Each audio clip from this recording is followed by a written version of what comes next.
Меѓу дезинформациите за автобуската трагедија во Бугарија, голема видливост добија оние што ја лоцираа причината за несреќата во наводен шверц на нафта и пиротехнички средства. Таков е примерот со написот на Инфомакс, кој објавува дезинформација што подоцна ја пренесе и британскиот Daily Mail. На 23 ноември Инфомакс објави напис со наслов 30.000 петарди и 1 тон нафта се шверцувале во автобусот на Беса Транс, кој однесе 45 животи.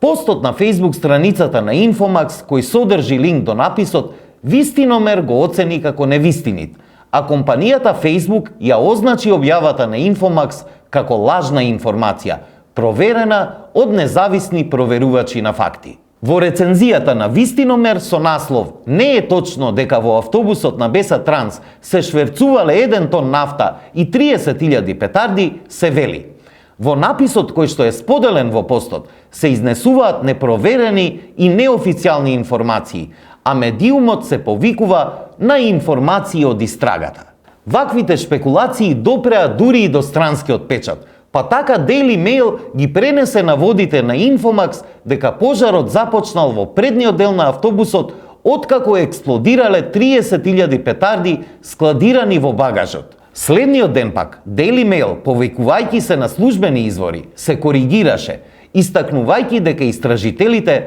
не веруваат во такво сценарио и дека таквите информации се најверојатно невистинити, известува Вистиномер.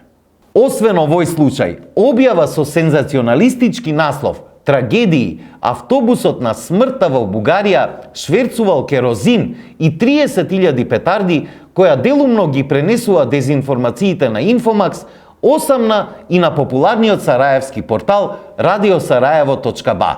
Сепак, за разлика од овие написи, проверката на Вистиномер не се потпира на шпекулации, туку на изјави на бугарски и македонски официјални лица, кои потврдуваат дека наводите на Инфомакс не се точни.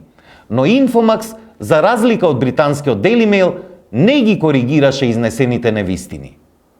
При ваквите несреќи најдобро се гледаат разликите кај медиумите. Професионалците признаваат грешка и се коригираат, а непризнавањето грешки и ширењето дезинформации е одлика на непрофесионалците, кои со тоа покажуваат непочитување и потценување на нивната публика.